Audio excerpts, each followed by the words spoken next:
Info-Cité, une émission politique sur Plus FM. Parce que parler politique, c'est aussi et surtout parler de la vie de la cité. Tous les mardis, jeudis et samedis à 11h15 en direct sur Plus FM, en partenariat avec Run City 97.4.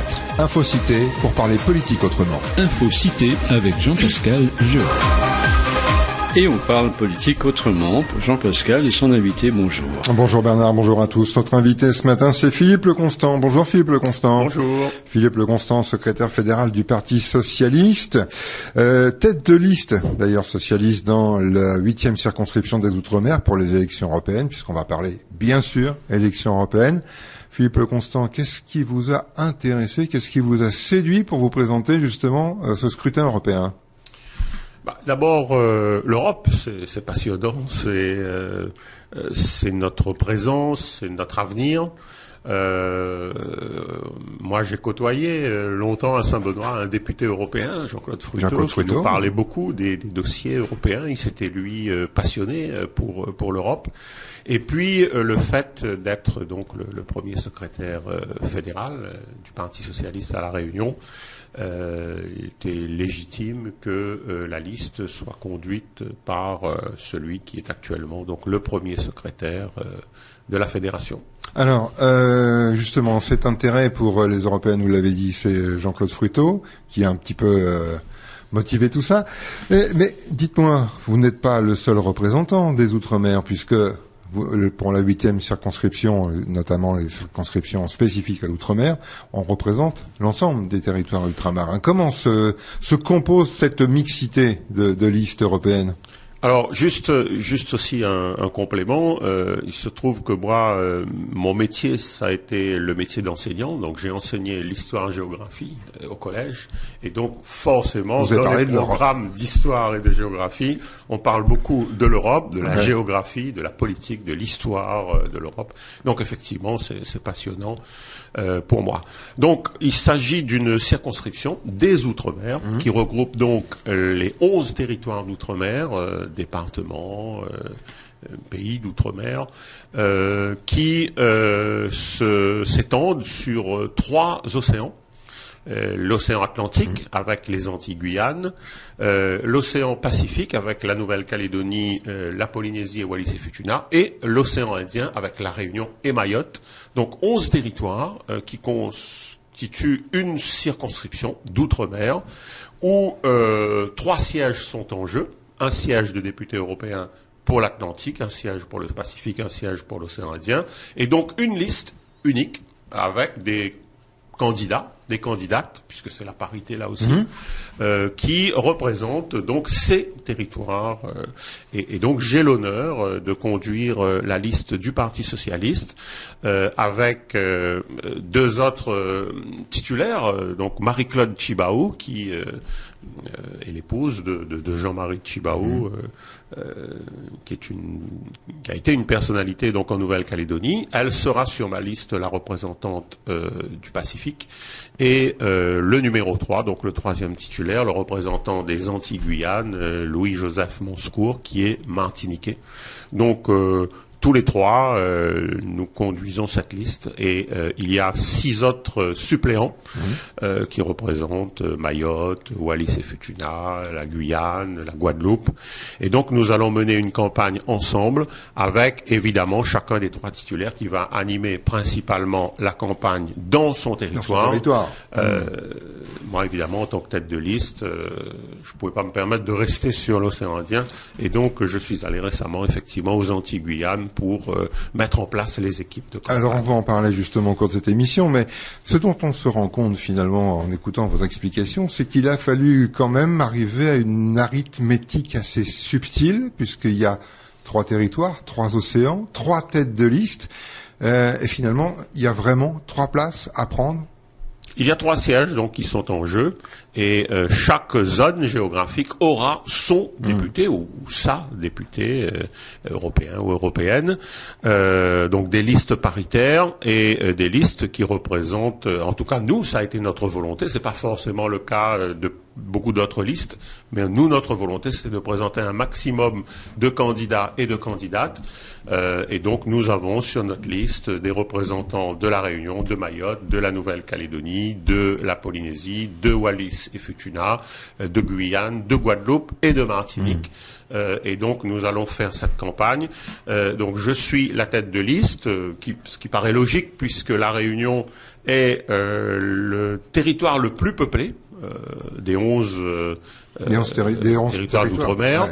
Et aussi le territoire qui se mobilise le plus, même si le taux de participation n'est pas très élevé aux européennes, mais c'est le territoire qui se mobilise le plus, et donc forcément le vote réunionnais a un impact important, pour ne pas dire déterminant, dans les résultats que l'on fait aux élections européennes. C'est peut-être aussi cette spécificité qui fait qu'il y a quelques années, on s'était retrouvé avec, de manière fort anecdotique, mais qui politiquement avait créé un peu le trouble dans d'autres territoires, avec 3 députés européens réunionnais.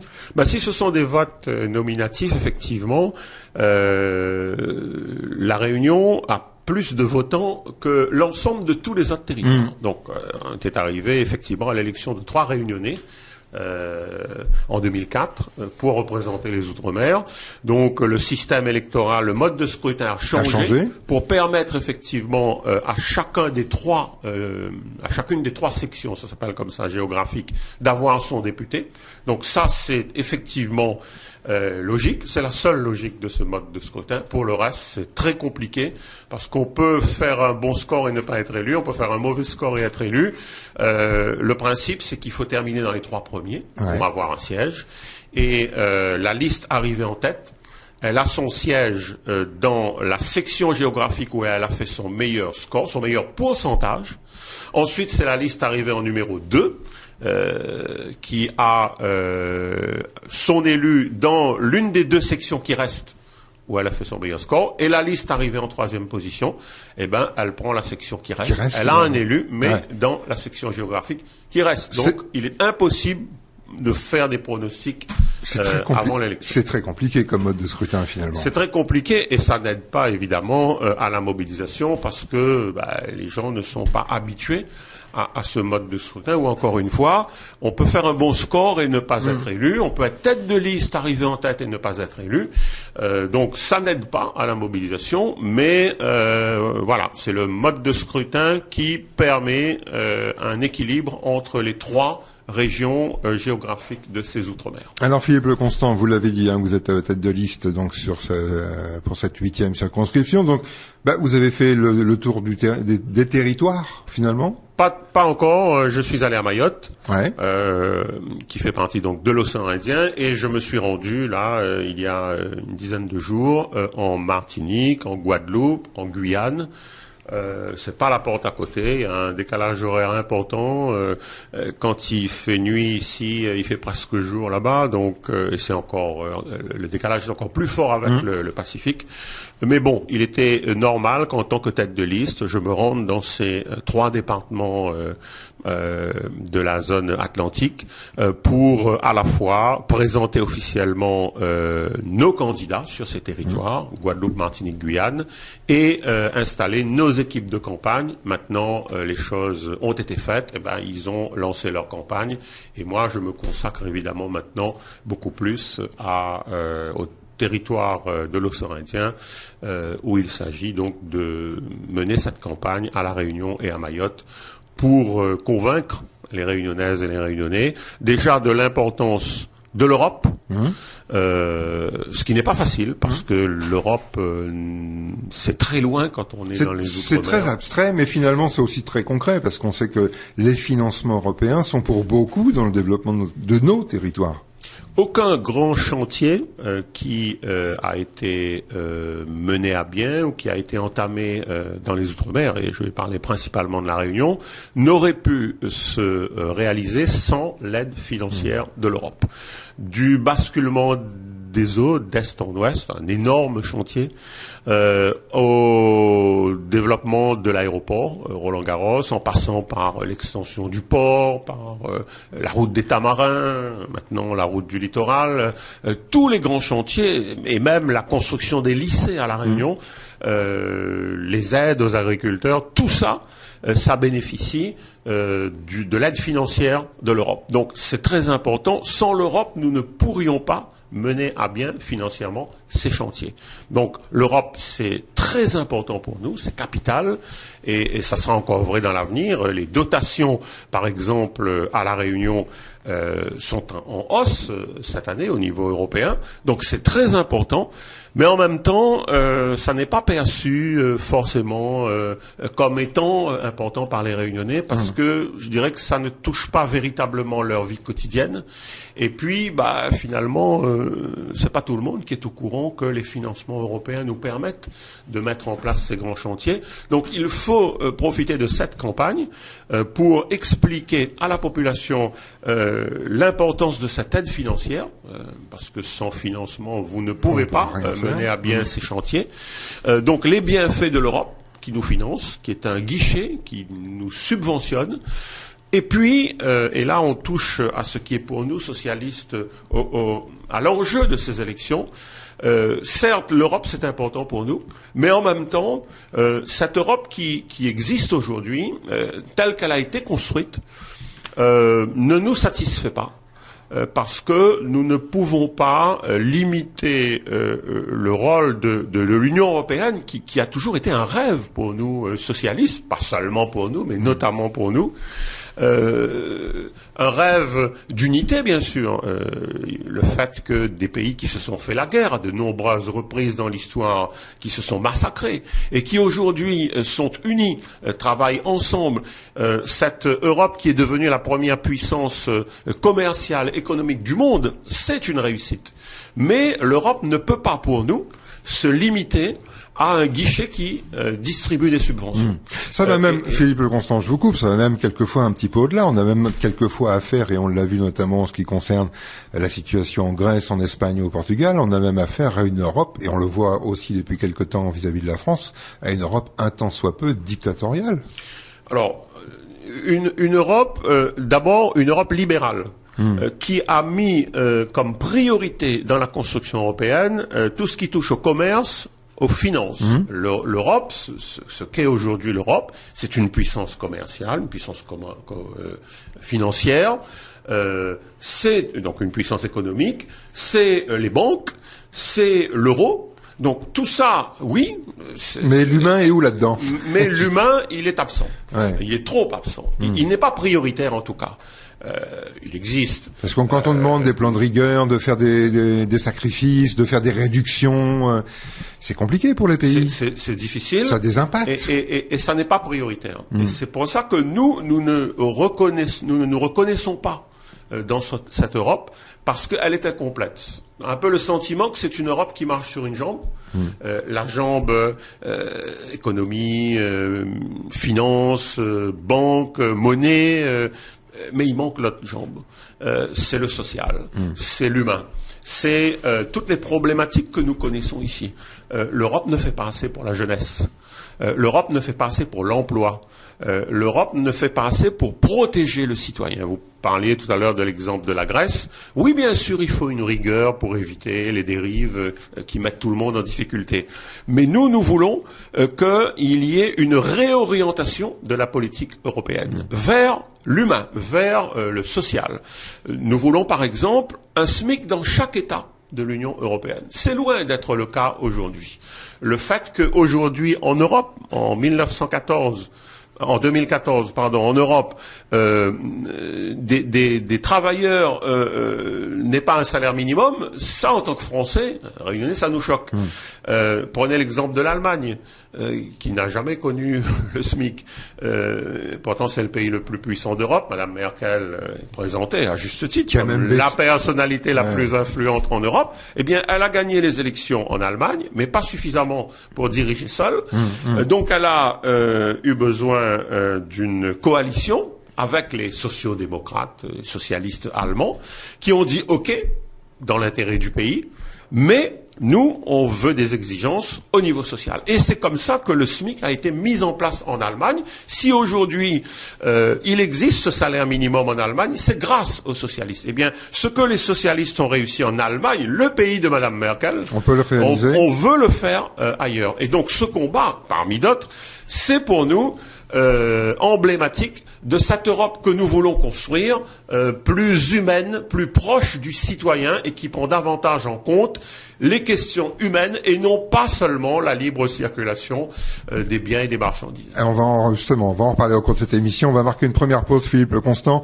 On revient tout de suite et on vous retrouve pour la suite d'Infocité. À tout de suite. Infocité, une émission politique sur Plus FM. Parce que parler politique, c'est aussi et surtout parler de la vie de la cité. Tous les mardis, jeudis et samedis à 11h15 en direct sur Plus FM, en partenariat avec Run City 97.4. Infocité pour parler politique autrement. Infocité avec Jean-Pascal Jeu. Jean-Pascal pour le deuxième quart d'heure de cette émission. Voilà, et donc on retrouve notre invité Philippe Le Constant, secrétaire fédéral du Parti socialiste et tête de liste socialiste dans la 8e circonscription des Outre-mer pour les élections européennes. Philippe Le Constant, on va continuer sur effectivement cette nécessité d'unifier, finalement c'est un peu ça, c'est d'unifier les avantages européens pour l'ensemble des pays. Mais je voudrais raccrocher ça aussi peut-être par un paradoxe. On a, nous, aujourd'hui, en tant que territoire, ce qu'on appelle les régions ultra-périphériques. On a effectivement, nous, une notion commune à faire valoir auprès de Bruxelles, c'est de se faire reconnaître. Mais on a aussi quelque chose de très particulier, c'est que chacun de ces territoires a sa spécificité. Comment, dans le cas d'une élection telle que les élections européennes, on arrive à, je dis pas jongler parce que le terme n'est pas approprié, mais en faire prendre en compte à chacun que il faut aller unis malgré nos différences. Alors l'Europe reconnaît les territoires ultramarins. Nous sommes, en tant que RUP, région ultrapériphérique, les régions les plus aidées financièrement par l'Europe, de toute l'Europe. Pourquoi ? Parce que nous sommes les plus en retard. En termes de développement, en termes de chômage, en termes de difficultés de nos jeunes, d'équipement, de structure. Donc l'Europe nous aide beaucoup. Et c'est un paradoxe, je le dis toujours, de voir que ce sont les régions les plus aidées par l'Europe qui votent le moins aux élections européennes. Bon, mais nous voulons que nos territoires soient davantage reconnus, pas seulement comme des territoires prioritaires en matière d'investissement, de chantier, de structure, mais que nos problématiques dans les Outre-mer soient davantage prises en compte. C'est nous qui souffrons le plus du chômage, et notamment du chômage des jeunes. C'est chez nous que les jeunes sont les plus en difficulté par rapport à la lecture, à l'écriture. Donc nous avons d'énormes retards, et nous voulons que l'Europe fasse de cette prise en compte de l'humain, de la jeunesse, de l'emploi, de l'environnement, des priorités. Et ce n'est pas le cas aujourd'hui. Après, bien sûr que nous avons des problématiques communes. Le chômage, il sévit partout dans les territoires jetés aux Antilles. On est partout avec un taux de chômage qui est 3 fois plus élevé que la moyenne nationale. Nous sommes les régions qui souffrent le plus du chômage et du chômage des jeunes. Il y a des points communs. À La Réunion, c'est par exemple la question de la canne à sucre. Aux Antilles, c'est la banane. Donc il y a des points communs. Nous avons un certain nombre de problématiques communes qui sont liées au fait que nous sommes éloignés de l'Europe, que nous sommes des îles, donc l'éloignement, l'insularité est pour beaucoup effectivement dans les difficultés que nous connaissons, l'étroitesse des marchés. Et puis nous avons nos problématiques aussi spécifiques. Là, ça sera plus la pêche, là, ça sera plus telle ou telle question. Donc, effectivement, il faut faire en sorte que on ne parle pas de l'outre-mer, on parle des outre-mer, parce que il y a des spécificités dans chaque territoire. Et quand je suis allé en Guyane, on me parle de sujets qui ne sont pas forcément évoqués en Guadeloupe ou en Martinique ou à Mayotte. Pour prendre l'exemple de Mayotte, Mayotte est à un tournant de son histoire. Mayotte vient d'être depuis 2 ou 3 ans un département français, donc il faut réussir la départementalisation. Et maintenant, depuis le 1er janvier, ils sont en RUP, en région ultra-périphérique, et donc ils ont à réussir à la fois le pari de la départementalisation et le pari de la rupéisation. Ouais, l'intégration. Donc ils sont vraiment à un tournant de leur histoire, et ils ont beaucoup d'espoir. J'espère que l'Europe, le fait de devenir une région prioritaire en matière d'aide européenne et d'être donc un jeune département français, vont résoudre un certain nombre de leurs problèmes. Ils en ont. En même temps, ils ont peur que la réussite ne soit pas au rendez-vous. Ouais. Ils ont des inquiétudes. Donc voilà, je pris l'exemple de Mayotte. La rupéisation, on en parle à Mayotte. Ça peut être aussi la Réunion, parce que on n'est pas sans savoir que l'Union européenne aide également dans le cadre d'une coopération régionale. Si en tout cas en ce qui nous concerne nous, la Commission de l'océan Indien, il y a effectivement des accords. Ça peut être quelquefois pas tendu, mais peut-être pas non plus mal vu, mais ça peut être aussi perçu comme si on finance un projet de la COI, ou en tout cas d'un pays membre de la COI, ça peut être au détriment justement d'un département ou d'un département français.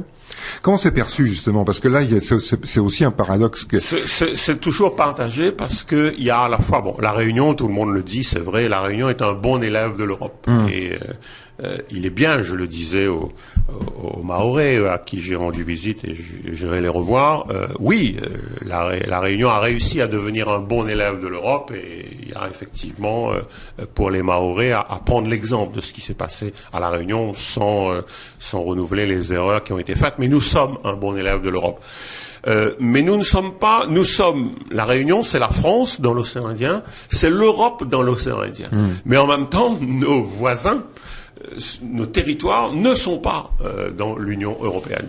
Donc, il y a pour nous la réalité de l'Europe, de la France, et il y a cette coopération régionale qu'il faut réussir, parce que quand on est entouré par Madagascar, Maurice la Chine... Par exemple, Madagascar et Maurice qui sont rattachés au COMESA, donc le marché commun africain, oui, il y a des choses qui doivent se faire, mais est-ce qu'on n'aura pas peur quelque part que quelquefois, certains avantages ou certaines dotations nous passent sous le nez, en clair? C'est clair, c'est vrai pour nous, c'est vrai pour les Antillais. Eux, ils ont les accords avec les pays ACP, Afrique, Caraïbes, Pacifique. Ouais. Donc, c'est vrai, on est aidé par l'Europe.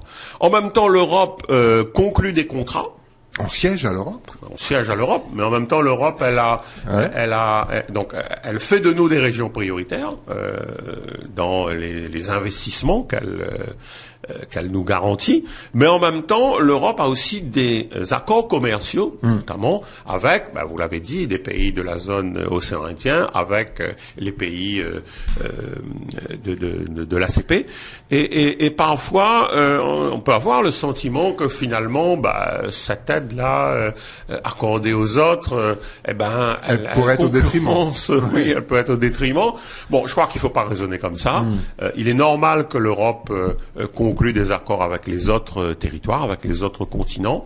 Mais c'est vrai que c'est un sujet à la fois, c'est souvent un sujet d'inquiétude, parce que on se dit, par exemple, moi aux Antilles, on m'a beaucoup parlé des quotas de pêche, les Espagnols qui débarquent. C'est la même chose ici. C'est pareil ici. Oui. Et en même temps, moi, je dis que cette coopération régionale, elle est importante. Nous appelons ça une politique de grand voisinage, et nous devons développer ces accords. Évidemment, trouver des complémentarités vers la France, trouver des complémentarités, aider quand on peut au développement des autres territoires, que des Réunionnais y aillent dans le cadre de projets précis pour, par exemple, de l'encadrement. Et nous avons aussi à apprendre de ces territoires. Donc moi, je suis pour cette complémentarité. On ne doit pas voir ça comme des concurrents, même si parfois ils le sont forcément, mais surtout comme cette complémentarité doit être pour nous une source de richesse. Après, c'est pas toujours évident à mettre en place, parce que on perçoit ces accords comme pouvant nuire au développement de nos territoires. Alors, mais c'est partagé dans tous les territoires où je suis passé. Je le disais aussi tout à l'heure, je caricaturais un peu en disant que l'Europe a quelquefois un comportement dictatorial, notamment sur la réduction de dettes. Est-ce que aussi être député européen, être élu européen, c'est aussi faire prendre conscience aux autres représentants des autres États membres que on peut fonctionner ou tenter de fonctionner autrement. En clair, est-ce que on est capable de faire prendre conscience par rapport à ce qui nous arrive, le pacte de solidarité, ce qu'impose Bruxelles au gouvernement français, 50 milliards d'économies, est-ce qu'on peut travailler à un autre projet, travailler à une autre vision, à une autre ou à d'autres solutions? Enfin, il y aurait beaucoup à dire sur cette idée que l'Europe, Bruxelles, c'est celle qui impose aux États. C'est parce qu'il y a Bruxelles qu'il faut ne pas dépasser les 3% du PIB en matière d'endettement. C'est Bruxelles qui a un comportement dictatorial. C'est faux. Bruxelles joue son rôle, mais Bruxelles met en place des politiques, des préconisations, des dispositifs qui doivent être ensuite utilisés, adaptés par les États membres de l'Union européenne. Et souvent, c'est facile de dire c'est Bruxelles qui impose. Ce sont en fait les États des 28 pays de l'Union européenne qui imposent. Donc Bruxelles a bon dos et ça entretient cette idée que l'Europe aujourd'hui est responsable de tous les maux que l'on connaît. C'est la faute de l'euro, c'est la faute de Bruxelles. Non, le redressement de la France auquel est confronté le président de la République, François Hollande, et son gouvernement, Jean-Marc Ayrault hier, Manuel Valls aujourd'hui, quelqu'un d'autre peut-être demain, c'est une nécessité d'abord pour notre pays. Je crois qu'il y a quelque chose de grave qui s'est passé depuis au moins 10 ans, mais plus, c'est que les gouvernements qui se sont succédés ont été, je le dis, irresponsables, dans la mesure où ils ont laissé filer la dette. Qu'est-ce qui les a aveuglés? Pour vous, qu'est-ce qui les a aveuglés? Ils ont manqué de courage. Ils ont laissé filer la dette. Quand Nicolas Sarkozy est arrivé à la présidence de la République, l'endettement de la France était de 1200 milliards d'euros. En 6 ans, en 5 ans, cet endettement est passé à 1800 milliards d'euros. L'endettement de la France aujourd'hui, c'est 90% de la richesse nationale. Vous vous rendez compte? 90% de la richesse nationale. Donc, l'irresponsabilité de ces gouvernements, elle est responsable, avec la crise économique qui n'a pas aidé les choses, bien sûr. Mais en laissant filer la dette, on a été inconscient. Parce qu'on a dit, nous, le redressement, c'est pas notre priorité. Donc, on a continué à s'endetter, mais ces dettes qu'on ne paye pas, parce que quand on s'endette, c'est qu'on ne paye pas ses dettes. Mais aujourd'hui, on paye au-dessus de ses moyens. Aujourd'hui, on rembourse simplement l'intérêt de la dette. Et aujourd'hui, le premier budget de l'État français, c'est le remboursement de la dette. Bien avant l'éducation nationale ou les aides aux collectivités locales. Le premier budget de la France, c'est l'endettement. C'est de payer les dettes qui se sont accumulées au fil des ans. Et aujourd'hui, on a un président de la République qui arrive au pouvoir, il y a 2 ans, et qui se dit, ben voilà, moi j'ai mes engagements que j'ai pris, les 60 engagements de François Hollande, la priorité qui a toujours été celle des socialistes lorsqu'ils arrivent au pouvoir, c'est-à-dire améliorer les conditions de vie des plus défavorisés, la justice sociale, ce que François Mitterrand a fait quand il était président. Et ben quand vous arrivez et que les caisses sont vides, et que c'est même pire, c'est même pas que les caisses sont vides, il n'y a pas d'argent, c'est qu'on doit comme on n'a jamais dû dans le passé. Et donc, le président Hollande, il a dit, d'abord, le redressement nécessaire de la France. Il y a Bruxelles, bien sûr, mais c'est d'abord un président de la République qui se dit, c'est pas possible. D'abord, je peux pas mettre en place ma politique si j'en ai pas les moyens. Donc, il faut faire entrer de l'argent dans les caisses de l'État pour le redistribuer après à ceux qui en ont le plus besoin, à ceux qui souffrent le plus. Et en plus, on peut pas dire, on laisse filer la dette, nos enfants, un jour, ils auront à payer ce que nous n'aurons pas payé. C'est exactement le cas d'une famille qui finit par être hyper endettée, qui ne peut plus faire face à la situation et qui continue comme si de rien n'était.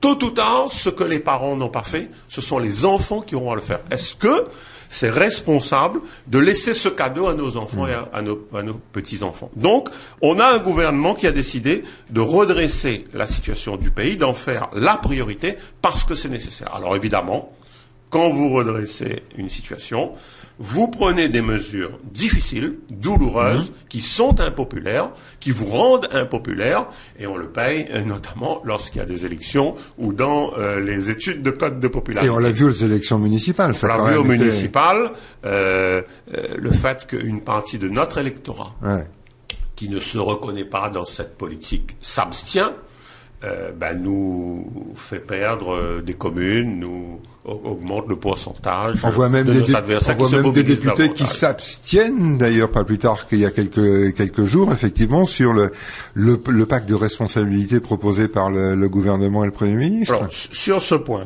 moi, je pense que tout le monde aujourd'hui reconnaît qu'il faut redresser la France. La question, au Parti socialiste, tout le monde en est convaincu. La question, c'est comment s'y prendre. Comment s'y prendre et trouver la bonne solution. Il y a un débat entre ceux qui se disent 3%, ça peut pas être une philosophie qui nous contraint trop. Il y a ceux qui se disent nous, on veut être vigilants parce qu'on veut que le redressement se fasse dans la justice sociale. Et ces députés-là, je regrette qu'ils n'aient pas voté. Quand on est socialiste, dans sa famille politique, on vote pour son gouvernement parce qu'on s'est battu pour que il arrive au pouvoir. Mais en même temps, je comprends ce souci de se dire, il faut être vigilant. Et moi, je suis dans cette logique-là. Je soutiens François Hollande et son gouvernement. Mais en tant que socialiste, je dis qu'il faut être vigilant parce qu'il faut que ce redressement nécessaire, il se fasse dans un esprit de justice sociale et que ceux qui souffrent le plus soient le plus épargnés par l'effort qu'on demande aux Françaises et aux Français. Philippe Le Constant, on fait une dernière pause et puis on vous retrouve pour la dernière ligne droite de l'émission Infocité. À tout de suite. Infocité, une émission politique sur Plus FM. Parce que parler politique, c'est aussi et surtout parler de la vie de la cité. Tous les mardis, jeudis et samedis à 11h15 en direct sur Plus FM, en partenariat avec Run City 97.4. Infocité pour parler politique autrement. Infocité avec Jean-Pascal Jeu. Infocité, dernier quart d'heure. Voilà, dernier quart d'heure, dernière ligne droite en compagnie de Philippe Le Constant, le secrétaire fédéral du Parti socialiste. Philippe Le Constant, qui est tête de liste socialiste dans la 8e circonscription des Outre-mer pour les élections européennes. Vous le disiez, Philippe Le Constant, finalement, on est dans une telle situation par manque de courage, finalement, des gouvernements précédents qui connaissaient la situation, qui voyaient bien ce qui se profilait. Aujourd'hui, donc, ce que vous reconnaissez, c'est que le gouvernement et le président de la République, François Hollande, finalement, ont pris le taureau par les cornes, si je peux m'exprimer ainsi. Aujourd'hui, ce qu'il faut, c'est quoi? C'est changer de société, changer de mode de fonctionnement, changer de mode de consommation, changer sa vision de la société dont on a envie. Il faut arrêter de vivre au-dessus de ses moyens. Et il faut avoir le courage de se dire, ça suffit, l'endettement, jusqu'où il va aller, c'est plus possible. Il peut pas être à la hauteur de 90% de la richesse nationale. C'est pas possible. Donc, il faut avoir le courage de dire, on fait des efforts, on réduit notre train de vie de l'État, train de vie des collectivités, parfois les services publics, il faut mettre fin au gaspillage là où il y en a, il faut réduire les dépenses et augmenter les recettes en augmentant ce que François Hollande a fait, les impôts notamment de ceux qui ont le plus de moyens. Donc il faut avoir le courage de le faire. Il ne s'agit pas de changer de vie, il s'agit de se dire, on réduit le train de vie de l'État parce que on peut plus continuer à laisser filer la dette. Donc, parce qu'aujourd'hui, ce dont les gens ont peur, Philippe Le Constant, c'est qu'on leur demande encore de se serrer la ceinture un peu plus et de se serrer encore d'un cran, voire de deux. Une société, une population qui est déjà un petit peu exsangue, en tout cas dans ses revenus, dans sa manière de vivre. Les retraites, les fonctionnaires aussi, les petits salaires. On a même parlé à un moment donné, il n'y a pas si longtemps que ça, d'un SMIC jeune. Enfin, on essaie de trouver des solutions qui, pour l'instant, on teste. On a l'impression de tester. C'est pas facile d'accepter de se serrer la ceinture quand déjà la vie est difficile. Surtout qu'il faut faire passer le message auprès des administrés, des électeurs. Je crois qu'il faut surtout l'expliquer. Et je pense, je remets pas en cause le travail qui a été fait depuis 2 ans, mais je pense qu'il y a eu un déficit d'explication dans l'action du gouvernement. Je crois que les Français aujourd'hui sont convaincus qu'il faut redresser la France et ils sont prêts à faire des efforts. Ils demandent simplement que ces efforts soient partagés et que les plus petits salaires, les plus petites retraites de ceux qui souffrent le plus aujourd'hui soient épargnés. Et je crois que le débat, il est là. Après, on peut tomber dans la surenchère, comme on l'entend ici ou là. On a ceux qui, à l'extrême gauche, sont dans la surenchère, et puis ceux qui, à droite, trouvent qu'on n'en fait pas assez. Vous vous rendez compte? Ils ont été au pouvoir pendant 10 ans.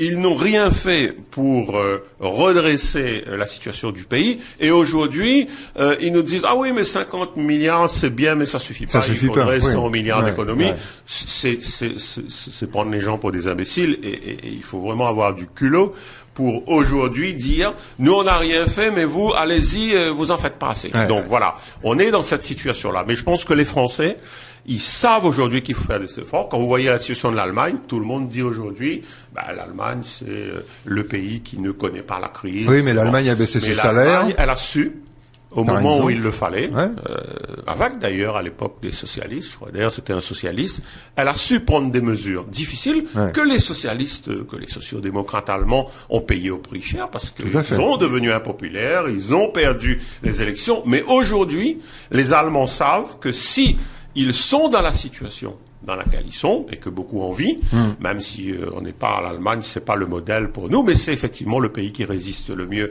à la crise, c'est celui qui se porte le mieux. C'est en grande partie parce que, au moment où il le fallait, des dirigeants responsables ont su prendre des mesures nécessaires, mais impopulaires, même si politiquement ça a bénéficié à d'autres. Aujourd'hui, ça bénéficie aux Allemands. Nous, ce que nous disons, c'est que dans quelques années, lorsque les efforts qui sont aujourd'hui demandés seront payants, lorsque la France va se redresser, parce que quand on prend des mesures de redressement, on se redresse progressivement, eh bien, un jour, on saura, gré à François Hollande et à son gouvernement, d'avoir pris des mesures difficiles mais nécessaires, en restant, encore une fois, vigilant par rapport au degré d'effort demandé, en fonction de ceux qui ont les moyens et de ceux qui n'en ont pas les moyens. On sera reconnaissant un jour à François Hollande de l'avoir fait. Maintenant, pour l'instant, on est dans le dur et il faut assumer parce que c'est pour le bien de la France. Philippe Leconstant, il va falloir être très pédagogue et aborder de manière très claire ce problème-là, parce qu'il y a eu le coup de semonce des municipales. Il y a d'autres échéances électorales. Bon, il y a les européennes le 25 mai, mais il y a d'autres échéances électorales. Il va y avoir les cantonales, il va y avoir les régionales dans la foulée. Est-ce que ça aussi, comment vous allez gérer ça? Parce que ça va avoir un impact. Alors d'abord les européennes. Et les européennes, on n'est pas dans la situation des municipales. Aux municipales, on a sanctionné beaucoup en France, un peu à la Réunion, des sortants de gauche, socialistes. Là, en Europe, les sortants, c'est la droite. La droite a toujours été majoritaire au Parlement européen. Jamais la gauche ne l'a été. Donc, aujourd'hui, la question qu'on pose aux Réunionnaises et aux Réunionnais, c'est êtes-vous satisfait de l'Europe que la droite a construite, de cette Europe libérale, qui nous aide financièrement, mais qui ne prend pas en compte l'humain dans la construction européenne? Si vous êtes satisfait, votez. Cette politique va continuer pendant 5 ans. Si vous n'êtes pas satisfait, si vous voulez une autre Europe, si vous voulez choisir notre Europe, et c'est notre slogan, alors avec votre bulletin de vote, vous pouvez choisir une autre Europe en élisant des députés européens socialistes qui, s'ils sont majoritaires demain pour la première fois en Europe, réorienteront la politique européenne à partir de nos priorités et construiront une Europe plus humaine et plus sociale. Donc le bulletin de vote des Réunionnais le 25 mai, c'est le jour de la fête des mères, mais on peut fêter les mamans à la Réunion tout en prenant les minutes qu'il faut pour s'exprimer avec son bulletin de vote, avec leur bulletin de vote, les Réunionnais peuvent le 25 mai choisir des députés socialistes qui éliront pour la première fois le président de la Commission européenne et qui est le grand patron en Europe et qui saura réorienter la politique européenne. Et pour les élections après les européennes, vous savez, les européennes, c'est dans moins d'un mois. C'est moins d'un mois. Donc après, à partir du mois de juin, on va se pencher effectivement sur les scrutins locaux qui sont importants, les régionales et les départementales. Nous sommes en train de travailler au Parti socialiste à une plateforme qui nous servira de projet pour les élections régionales que nous présenterons aux Réunionnais. Et pour ces élections, moi je dis que c'est pas compliqué. À la région, nous avons un président UMP qui a été élu en 2008 en étant minoritaire. Non, pas en 2008, en 2010, je crois, les élections régionales. En étant minoritaire parce que la gauche était divisée. Continuons sur cette voie et les mêmes causes produiront les mêmes effets. Donc la leçon à tirer de ce qui s'est passé aux dernières régionales, c'est que la gauche majoritaire à La Réunion a perdu la région parce qu'elle était divisée. Donc nous devons travailler au rassemblement des forces de gauche pour reprendre la région parce que je n'ai pas le sentiment que la présidence UMP à la région a amélioré la situation des Réunionnaises et des Réunionnais, la situation d'un département. Donc, il faudra travailler au rassemblement des forces. Travailler au rassemblement des forces de gauche, c'est aussi peut-être ressouder, comment vous appelez ça, le parti socialiste. D'abord rassembler les socialistes, parce qu'on n'a pas la prétention de travailler au rassemblement des forces de gauche si on n'est pas rassemblés nous-mêmes. Ouais. Donc, rassembler les socialistes. C'est sur la bonne voie. Je pense qu'aujourd'hui, tout le monde, quelle que soit sa sensibilité au Parti socialiste, est conscient que la division qui a existé, même si elle a été contenue au municipal, on ne s'est pas déchiré, mais cette division qui existe, elle nous affaiblit. Et elle affaiblit tout le monde. Personne n'en profite. Et personne n'en a profité au municipal. Donc, tirons les leçons. Nous allons nous rencontrer. Patrick Le Breton, ses proches, les dirigeants du Progrès, moi-même, les dirigeants de la Fédération. Nous allons nous rencontrer, nous allons échanger, nous allons faire le bilan des municipales, nous allons parler de la vie du parti et nous allons parler de l'avenir, les européennes bien sûr, et les échéances de 2015. Donc, d'abord, rassembler les socialistes, c'est ce qu'attendent nos adhérents, nos militants. Et puis ensuite, travailler au rassemblement des forces de gauche. Après, est-ce que c'est au premier tour, est-ce que c'est au second tour? Mais nous ne pouvons pas nous permettre de rester divisés. Donc il y a un travail à faire. Moi, je rencontre régulièrement les dirigeants d'autres partis de gauche et j'ai bon espoir que le rassemblement des forces de gauche se fera en 2015. On n'a pas le choix. Ouais.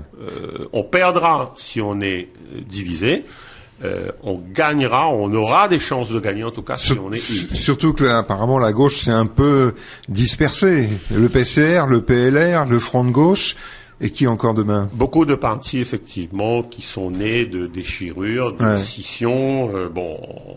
On n'a pas connu ça au Parti socialiste, même si on n'offre pas, c'est le moins qu'on puisse dire, l'image d'unité que l'on devrait. Mais justement, ce qui se passe dans d'autres partis, on voit que la déchirure qui se passe affaiblit de manière considérable toutes les composantes de la gauche. Donc, encore une fois, nous devons travailler au rassemblement des forces de gauche pour les scrutins à venir.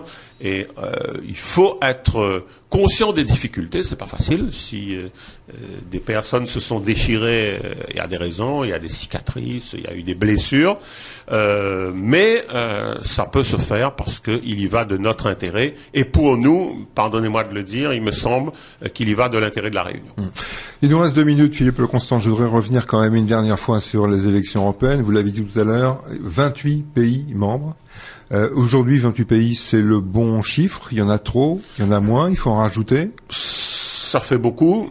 Moi, je préfère 28 pays unis que des pays divisés. Après, peut-être que c'est allé trop vite. Vous savez qu'il y a la règle de l'unanimité dans beaucoup de décisions qui sont prises. Il faut l'accord des 28, c'est compliqué. Ouais. Bon, mais c'est comme ça. On n'a pas tous les mêmes intérêts. On puisse revenir en arrière. Je crois qu'il faut, avant encore un élargissement des 28, il faut travailler à être plus solide. Plus solidaire, il faut être plus rigoureux. Moi, je crois en l'Europe. L'Europe, pour nous, ça a toujours été un rêve. Beaucoup de chemin a été parcouru. On a réussi dans le domaine commercial, financier. On en est même à dire que l'euro est devenu trop fort. Donc, on a réussi cette étape-là. On n'a pas réussi l'étape des priorités accordées à l'humain. Et aujourd'hui, l'Europe qui était un rêve et qui est pour moi une solution pour nos territoires, elle est devenue un problème et on la rend responsable de tous les maux.